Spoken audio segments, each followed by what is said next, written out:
Hello friends, आप सभी का हमारे चैनल टॉप जीके आईक्यू में स्वागत है। इस वीडियो में हम लोग देखने वाले हैं राष्ट्रीय प्रतीक और उससे संबंधित महत्वपूर्ण प्रश्नों को, जो आपके आने वाले सभी एग्जाम्स के लिए बहुत ही महत्वपूर्ण है। तो इस वीडियो को शुरू से अंत तक पूरा देखिए। तो चलिए देखते हैं आज का पहला प्रश्न। हमारा पहला प्रश्न है, भारत के राष्ट्रीय ध्वज की लंबाई और चौड़ाई का अनुपात है। ऑप्शन दिए हुए हैं 5:3, 3:2, 3:4 और 2:3। इस प्रश्न का सही उत्तर होगा ऑप्शन नंबर बी, अर्थात 3:2। अब देखते हैं अपना अगला प्रश्न। हमारा अगला प्रश्न है, भारत के राष्ट्रीय ध्वज के मध्य में बने धर्म चक्र में कितनी तीलियां होती हैं? ऑप्शन दिए हुए हैं 20, 22, 23 और 24। इस प्रश्न का सही उत्तर होगा ऑप्शन नंबर डी, 24, अर्थात भारत के राष्ट्रीय ध्वज के मध्य में बने धर्म चक्र में 24 तीलियां होती हैं। अब देखते हैं अपना अगला प्रश्न। हमारा अगला प्रश्न है, भारत के राष्ट्रीय ध्वज के चक्र का रंग क्या है? ऑप्शन दिए हुए हैं समुद्री नीला, गहरा नीला, काला या भगवा। इस प्रश्न का सही उत्तर होगा ऑप्शन नंबर बी, गहरा नीला, अर्थात भारत के राष्ट्रीय ध्वज के चक्र का रंग नीला, गहरा नीला है। अब देखते हैं अपना अगला प्रश्न। हमारा अगला प्रश्न है, स्वतंत्र भारत के राष्ट्रीय ध्वज का डिजाइन निम्नलिखित में से किसने बनाया था? इस प्रश्न के ऑप्शन दिए हुए हैं महात्मा गांधी, बंकिम चंद्र चटर्जी, पिंगली वेंकैया, रविन्द्रनाथ टैगोर। इस प्रश्न का सही उत्तर होगा ऑप्शन नंबर सी, पिंगली वेंकैया। फ्रेंड्स, साथ साथ आपको बता दें कि पिंगली वेंकैया द्वारा बनाया गया जो डिजाइन था, इसे संविधान सभा ने 22 जुलाई 1947 को अपनाया था। तो आप इसे भी याद कर लें कि पिंगली वेंकैया द्वारा जो डिजाइन तैयार किया गया था, उसे संविधान सभा ने 22 जुलाई 1947 में अपनाया था। अब देखते हैं अपना अगला प्रश्न। हमारा अगला प्रश्न है, भारत का राष्ट्रीय गान है। ऑप्शन दिए हुए हैं वंदे मातरम, सारे जहां से अच्छा, हिंद देश का प्यारा झंडा, जन गण मन। इस प्रश्न का सही उत्तर होगा ऑप्शन डी, जन गण मन, अर्थात भारत का राष्ट्रीय गान जन गण मन है। आपको बताते चलें कि राष्ट्रीय गान को सर्वप्रथम कांग्रेस के कोलकाता अधिवेशन में 1911 में गाया गया था। अब देखते हैं अपना अगला प्रश्न। हमारा अगला प्रश्न है, भारत के राष्ट्रीय गान के रचयिता हैं। ऑप्शन दिए हुए हैं बंकिम चंद्र चटर्जी, रविन्द्रनाथ टैगोर, सरोजिनी नायडू और अरविंद घोष।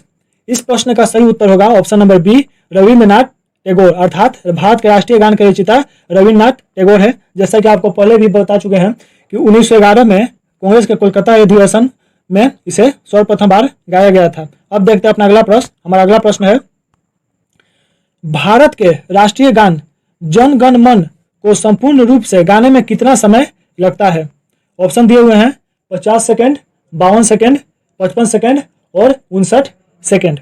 इस प्रश्न का सही उत्तर होगा ऑप्शन नंबर बी, 52 सेकेंड, अर्थात राष्ट्रीय गान को गाने में 52 सेकेंड का समय लगता है। अब देखते हैं अपना अगला प्रश्न। हमारा अगला प्रश्न है, भारत का राष्ट्रीय गीत है। ऑप्शन दिए हुए हैं जन गण मन, हिंद देश का प्यारा झंडा, वंदे मातरम, सारे जहां से अच्छा। इस प्रश्न का सही उत्तर होगा option number C, Vande Mataram, अर्थात भारत का राष्ट्रीय गीत वंदे मातरम है। आपको बता दें कि वंदे मातरम बंकिम चंद्र चटर्जी के पुस्तक आनंद मठ में प्रकाशित हुई थी। अब देखते हैं अपना अगला प्रश्न। हमारा अगला प्रश्न है, भारत के राष्ट्रीय गीत के रचयिता हैं। ऑप्शन दिए हुए हैं रविन्द्रनाथ टैगोर, बंकिम चंद्र चटर्जी, सर मोहम्मद इकबाल, सरोजिनी नायडू। इस प्रश्न का सही उत्तर होगा option number B, Bankim Chandra Chatterjee. जैसा कि आपको पता ही होगा कि बंकिम चंद्र चटर्जी की पुस्तक आनंद मठ में यह प्रकाशित है और इसे सर्वप्रथम बार 1896 ईस्वी में गाया गया था। अब देखते हैं अपना अगला प्रश्न। हमारा अगला प्रश्न है, भारत के राष्ट्रीय गीत के गायन की अवधि है।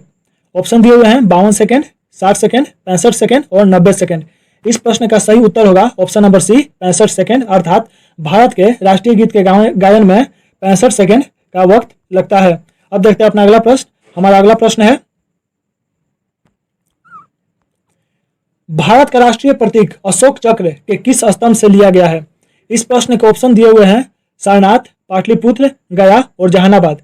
इस प्रश्न का सही उत्तर होगा ऑप्शन नंबर ए, सारनाथ, अर्थात भारत का राष्ट्रीय प्रतीक जो अशोक के सारनाथ स्तंभ से लिया गया है। अब देखते हैं अपना अगला प्रश्न। हमारा अगला प्रश्न है, भारत के राष्ट्रीय प्रतीक चिन्ह में कितने शेर दिखाई देते हैं? ऑप्शन दिए हुए हैं 2, 3, 4 और 5।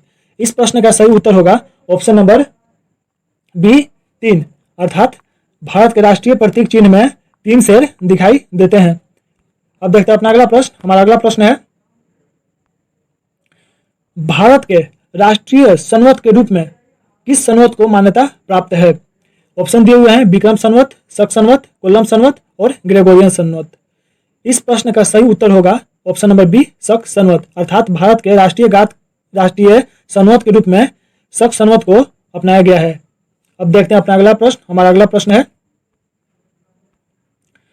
भारत का राष्ट्रीय पशु है, यह बहुत ही एक आसान प्रश्न है जो आपको पता ही होगा, बाघ, अर्थात भारत का राष्ट्रीय पशु बाघ है। अब देखते हैं अपना अगला प्रश्न। हमारा अगला प्रश्न है, भारत का राष्ट्रीय पक्षी है, यह भी बहुत ही आसान प्रश्न है फ्रेंड्स, तो इसका सही उत्तर होगा ऑप्शन नंबर ए मयूर। भारत का राष्ट्रीय पक्षी मयूर है। अब देखते हैं अपना अगला प्रश्न। हमारा अगला प्रश्न है, भारत का राष्ट्रीय आदर्श वाक्य क्या है? ऑप्शन दिए हुए हैं वंदे मातरम, जय जवान जय किसान, सत्यमेव जयते, जय हिंद। इस प्रश्न का सही उत्तर है ऑप्शन नंबर सी सत्यमेव जयते, अर्थात भारत का राष्ट्रीय आदर्श वाक्य सत्यमेव जयते है। तो फ्रेंड्स आज के लिए बस इतना ही, हम मिलते हैं अपने अगले वीडियो में। तब तक के लिए चैनल को सब्सक्राइब और वीडियो को लाइक अवश्य करें।